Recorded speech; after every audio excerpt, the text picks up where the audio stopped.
Passons maintenant au paragraphe suivant, qui s'appelle potentiel de jauge. Alors, le choix de jauge est important. Ce choix de jauge, c'était le choix d'un repère dans chaque espace tangent. Mais ça ne suffit pas. Il va falloir choisir des coordonnées sur la surface. Comme la surface est de dimension 2, on va choisir un système de coordonnées fait par deux coordonnées qu'on va appeler x1, x2 sur un certain domaine. Par exemple, pour la sphère S2, on peut choisir les coordonnées sphériques qui localement décrivent n'importe quel point en connaissant ses coordonnées phi et θ. Voici par exemple sur ce schéma, dessiné en vert, les lignes de niveau, c'est-à-dire les valeurs où phi est constant, ce sont les méridiens, ou les valeurs où θ est constant, ce sont ce qu'on appelle les lignes de latitude. Et ça, voilà, donc phi et θ, c'est ce qu'on appelle un système de coordonnées local sur cette surface. Une petite remarque ici, c'est que varier θ avec phi constant, ça nous fait nous déplacer sur les lignes de méridien. Et donc, c'est ce qui correspond à l'opérateur d sur dθ. Vous voyez, en mathématiques, dérivé par rapport à θ avec phi constant, c'est symbolisé par la dérivée partielle d sur dθ. d sur dφ, de la même façon, ça correspond à faire varier phi avec θ constant. Donc, se déplacer comme ça. Et alors là, c'est une remarque juste, mais en géométrie différentielle, on montre que les vecteurs unitaires, par exemple, uθ, de tout à l'heure, eh bien, c'est égal à cette opération d sur dθ fois 1 sur r. Et u phi, c'est d sur dφ fois 1 sur r sinus θ. Bon, on n'en aura pas besoin ici, donc c'est pas la peine que je commente plus. Voilà, le but, rappelons-nous, c'est d'exprimer explicitement la dérivée covariante d'un champ de vecteurs du sur dt.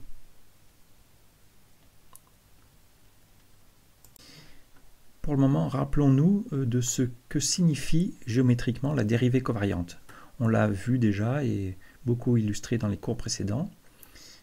Rappelez-vous que lorsque vous avez un champ de vecteurs quelconque, eh bien, la dérivée covariante mesure la déviation du champ de vecteur par rapport au transport parallèle. Donc en particulier, si la dérivée covariante égale 0, ça signifie que le champ de vecteur suit le transport parallèle. Si la dérivée covariante, au contraire, est non nulle, ça veut dire que le champ de vecteur dévie à gauche ou à droite, en tournant en quelque sorte dans le plan tangent par rapport au transport parallèle. Voilà, donc le but du théorème suivant, c'est de donner une expression explicite de la dérivée covariante par rapport au repère local, donc par rapport au choix de jauge.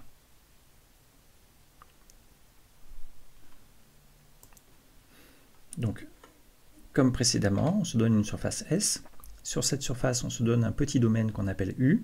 Et pour tous les points X de ce domaine, X appartient à U, on se donne un choix de jauge, c'est-à-dire un vecteur unitaire R de X dans l'espace tangent Tx de S. Donc exactement ce qu'on avait représenté ici, vous voyez, le repère R de X. De plus, sur le domaine X, on suppose qu'on a choisi des coordonnées, un système de coordonnées locales qu'on va appeler x1, x2. Par exemple, sur la sphère, ça peut être localement les coordonnées sphériques θ et φ. Et maintenant, à partir juste de ces données, on va définir ce qui s'appelle le potentiel de jauge. Eh bien, tout simplement, on va considérer le champ de vecteur R de X et observer s'il suit ou non le transport parallèle. Donc plus précisément, on va calculer sa dérivée covariante lorsqu'on déplace une des coordonnées, par exemple x1 ou x2.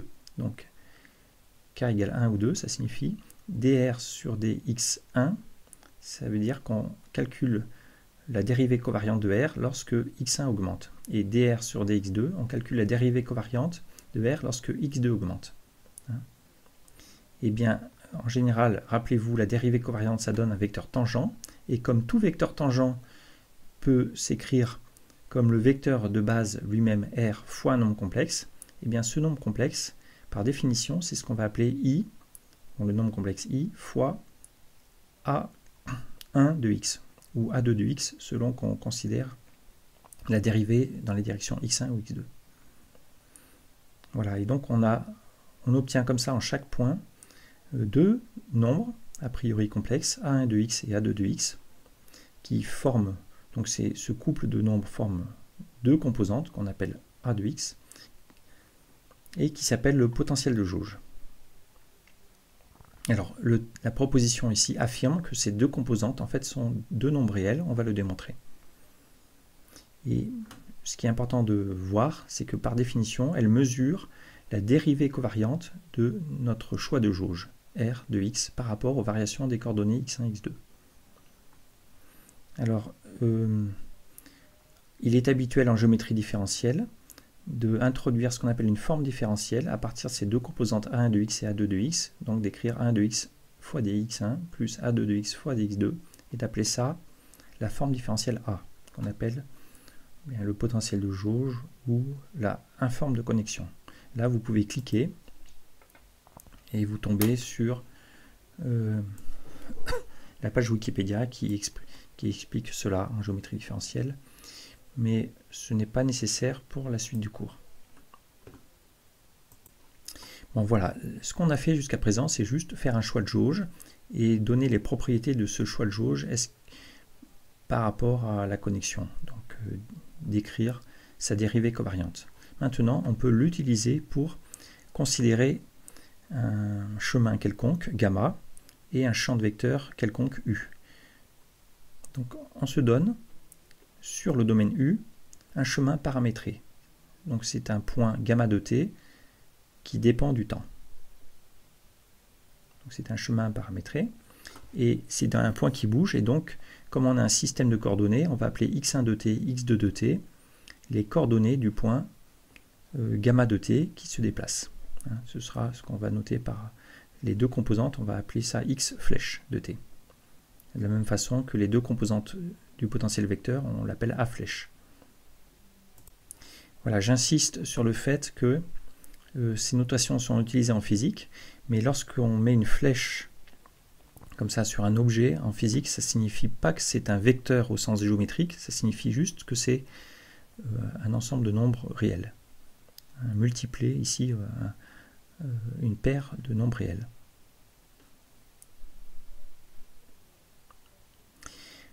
Donc on se donne un champ de vecteur U quelconque. Ce champ de vecteur, on peut l'exprimer par rapport au choix de jauge R de x comme U de x égale psi de x fois R de x, où psi de x est un nombre complexe qui est sa composante. Et alors, ce théorème affirme que la dérivée covariante du champ de vecteur U lorsqu'on se déplace le long de la courbe gamma est donnée par cette formule qui est d'apparence un peu compliquée. Donc la dérivée covariante de U par rapport à t, c'est exactement ce qu'on souhaitait exprimer. C'est par rapport au choix de jauge R de x, donc le vecteur de base R de x, c'est R de x fois ce nombre complexe ici, qui est donc I fois, alors je commente, il y a ici les dérivées par rapport au temps des composantes, donc dérivée de x1 par rapport à t, dérivée de x2 par rapport à t, ici c'est donc deux nombres réels, scalaires, ces deux nombres. Alors qu'est-ce que c'est? Vous prenez psi de x qui est la composante complexe du champ de vecteur, vous appliquez l'opérateur impulsion, p flèche, qui est tout simplement les dérivées partielles par rapport à x1 et par rapport à x2 fois moins i, donc c'est ce qu'on appelle l'opérateur impulsion en mécanique quantique, ou moins i nabla.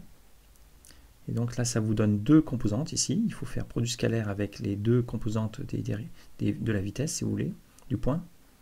Plus, il faut prendre les deux composantes du potentiel de jauge, A1 de x, A2 de x, fois psi. Voilà. Donc c'est ça la formule qui donne la dérivée covariante. Alors remarquez que cette formule paraît en effet très compliquée. Elle dépend du système de coordonnées, elle dépend du choix de jauge, du repère dans la fibre, mais le but c'est d'exprimer à la fin quelque chose de très géométrique qu'on a vu jusqu'à présent, qui est très simple et qui ne dépend pas du tout de tous ces choix, qui est tout simplement du sur dt, la dérivée covariante du champ de vecteurs. Voilà, alors démontrons cette formule, mais peut-être avant ça, voici une illustration en quelque sorte d'une partie, donc une illustration du potentiel de jauge. Donc ici vous avez les plans tangents qu'on a représentés verticalement au-dessus de la surface. Vous voyez, et se donner un choix de jauge, c'est se donner un repère, donc un vecteur unitaire dans chaque plan tangent. C'est ici la section rouge des plans tangents. Et imaginez que vous soyez ici, que vous vous déplacez sur la surface dans cette direction. Et bien partant de ce vecteur, le transport parallèle vous donnerait l'évolution d'un vecteur unitaire, okay, qui est donc déterminé par le transport parallèle, et peut-être que le choix de jauge, a priori, ne suit pas le transport parallèle. Et bien, par définition, comme on l'a vu, le potentiel de jauge décrit cette déviation du choix de jauge, donc de la section rouge par rapport au transport parallèle. Hein, c'est la définition qui est écrite ici, que A finalement mesure la dérivée covariante de R. Si la dérivée covariante de R est égale à 0, ça signifie que A égale 0, ça signifie aussi que R suit le transport parallèle dans la direction lorsqu'on se déplace dans la direction de la composante xk. Donc voici un schéma qui donne, si vous voulez, l'interprétation géométrique du potentiel de jauge. Une autre remarque, avant de faire la preuve du théorème, c'est que cette formule ici, vous voyez, les physiciens la connaissent très bien, elle est dans les livres de physique, c'est ce qu'on appelle la formule du couplage minimal, utilisée en électromagnétisme. Alors si vous cliquez ici, vous tombez sur la page Wikipédia, et voilà, en effet, vous voyez ici le couplage minimal, alors c'est de l'opérateur impulsion plus le potentiel de jauge. Alors en physique, bien sûr, il y a des unités, donc là on introduit la charge de l'électron, etc. Mais en mécanique quantique, vous voyez ici par exemple, c'est exactement cette opération. Donc maintenant, si vous voyez cette expression dans un livre de physique, vous saurez que ce n'est rien d'autre qu'une dérivée covariante exprimée par rapport à un repère et des systèmes de coordonnées. Donc, voilà. Voilà, donc cette formule ici est compliquée, mais son intérêt est d'exprimer la dérivée covariante qui est un objet bien défini géométriquement par rapport à des choix de coordonnées et par rapport à un choix de jauge. Bien sûr, cette composante ici dépend de ces choix. Alors, démonstration de la formule. Eh bien, en fait, c'est assez simple. Donc, on se donne un champ de vecteur U quelconque et un choix de jauge R. Donc, le champ de vecteur U s'écrit comme psi fois R, où psi est un nombre complexe en chaque point. C'est donc une fonction. On a défini que la dérivée covariante du choix de jauge de R par rapport à xk, donc lorsqu'on se déplace dans la direction de la coordonnée xk, c'est donc un vecteur tangent qu'on écrit comme une composante fois R. Et cette composante, on la baptise I ak de x. Montrons tout d'abord, donc a priori cette composante c'est un nombre complexe. En fait, ce qu'on va démontrer, c'est que c'est un nombre imaginaire pur. Autrement dit, comme on a mis I, on va démontrer que ak est un nombre réel. Alors, montrons-le. Alors, ce qu'on sait, c'est que R, on a choisi le vecteur R comme un vecteur unitaire, donc de longueur 1, de norme 1. Autrement dit, R scalaire R est égal à 1. C'est une constante, donc on déduit que si on dérive par rapport, si on se déplace, la longueur est toujours 1, donc si on dérive la norme de R2 par rapport à xk, on obtient 0. Mais d'après cette écriture, ça revient à dériver R scalaire R par rapport à xk. Et rappelez-vous, sur la formule lorsqu'on montrait dans un chapitre précédent que la métrique est compatible avec la dérivée covariante, voilà, on avait ce théorème qui disait que lorsqu'on faisait le produit scalaire de deux vecteurs tangents et qu'on dérivait le résultat par rapport au paramètre, au déplacement qu'on appelait le temps, eh bien c'est le produit scalaire de la dérivée covariante de l'un avec l'autre vecteur plus le vecteur fois la dérivée covariante de l'autre. On avait démontré ça. on revient.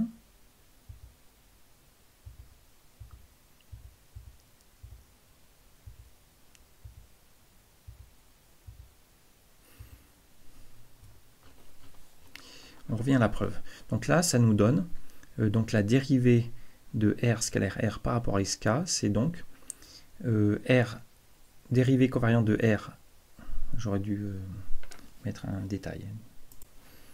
Voilà, donc c'est amélioré. Donc là, en cliquant là, vous avez le lien vers le théorème qu'on a utilisé. Et donc voilà, donc la dérivée de R scalaire R par rapport à xk, c'est la dérivée covariante de R par rapport à xk scalaire R plus R dérivée covariante de R par rapport à xk.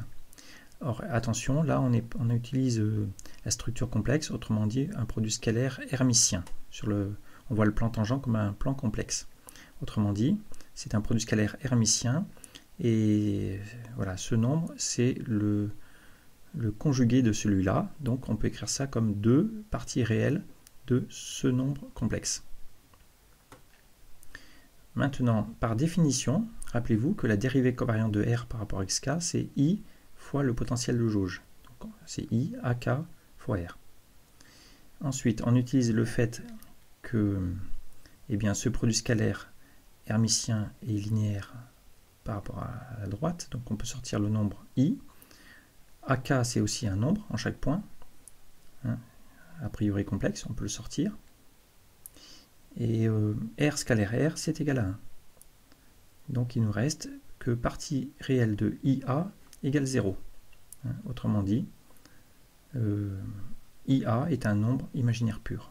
Donc A est un nombre réel. Voilà. Donc on a bien démontré que A est un nombre réel. Le potentiel de jauge, grâce à ce choix de mettre un I, c'est un champ, disons c'est une fonction réelle sur la surface. Alors maintenant on peut vraiment commencer la preuve. On calcule la dérivée covariante du champ de vecteur U.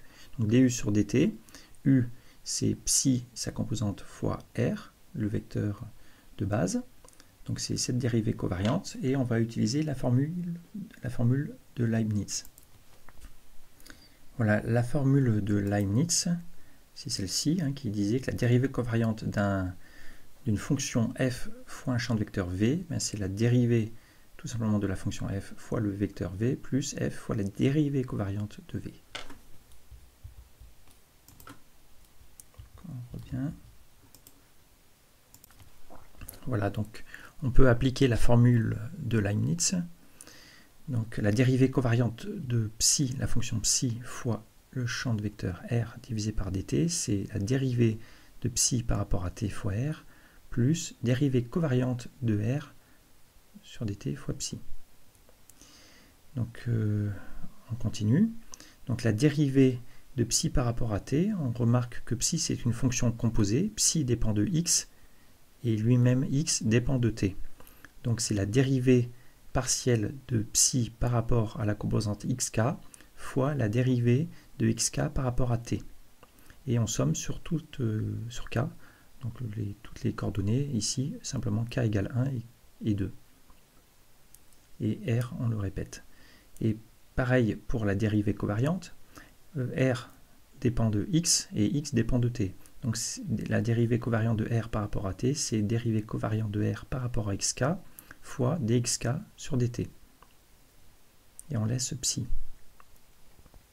Donc vous voyez qu'on peut mettre dxk sur dt ici et là en facteur. Et il reste ici la dérivée partielle de psi par rapport à xk. Hein. On a mis psi aussi en facteur, parce que psi se retrouve là et là. Et la dérivée covariante de r par rapport à xk, par définition, c'est i fois la composante ak du potentiel de jauge. Donc on l'écrit comme ça. Voilà. Et pour terminer, ici, à la place de la dérivée partielle par rapport à xk, on introduit i fois moins i. D'accord ? Comme ça, on peut mettre i en facteur. Et il apparaîtra donc moins i fois la dérivée partielle par rapport à xk. Et par définition, c'est ce qu'on appelle l'opérateur impulsion en mécanique quantique. Donc là, on ne fait pas de la mécanique quantique, bien sûr, c'est la géométrie sur une surface, mais on a comme ça fait apparaître cet opérateur différentiel qu'on appelle l'opérateur impulsion. Et on a terminé la preuve du théorème. On a obtenu l'expression souhaitée pour la dérivée covariante de U par rapport à T. Cette expression-là. Pour terminer ce paragraphe, on reprend l'exemple précédent qui était tout simplement la sphère S2. Et sur la sphère, eh bien, on choisit, le choix de jauge, c'est le vecteur R de x qui est U phi de x. Autrement dit, dans cet exemple qu'on a vu, on choisit en chaque point comme vecteur de base U phi, le vecteur qui est tangent au parallèle, partout sur la sphère. Donc c'est un repère sur chaque plan tangent. C'est ce qu'on appelle un choix de jauge sur le fibré tangent à la sphère S2. Et l'exercice qui est demandé, voilà, l'exercice qui est demandé, c'est de calculer le potentiel de jauge, autrement dit de calculer la dérivée covariante de U phi par rapport à phi et par rapport à θ, et de montrer que la dérivée covariante de U phi par rapport à θ est nulle, et la dérivée covariante de U phi par rapport à phi est égale à cos θ. Autrement dit, le potentiel de jauge a deux composantes, 0 et cos θ. Ce qu'on écrit de façon concise, comme ça, c'est ce qu'on appelle en mathématiques la forme de connexion, c'est cos θ fois dφ. Voilà, et là il y a une petite aide. Il faut, comme il s'agit de voir comment le vecteur U phi en fait suit ou non le transport parallèle, eh bien rappelez-vous, pour ça il est commode sur la sphère de considérer les plans tangents sur une parallèle et de déplier la surface, d'essayer de la mettre à plat, donc d'utiliser un cône et de voir, on lit sur le cône donc la dérivée covariante de U phi par rapport à phi et on trouve cos θ. Donc ça c'est seulement une aide, on donnera la correction plus tard.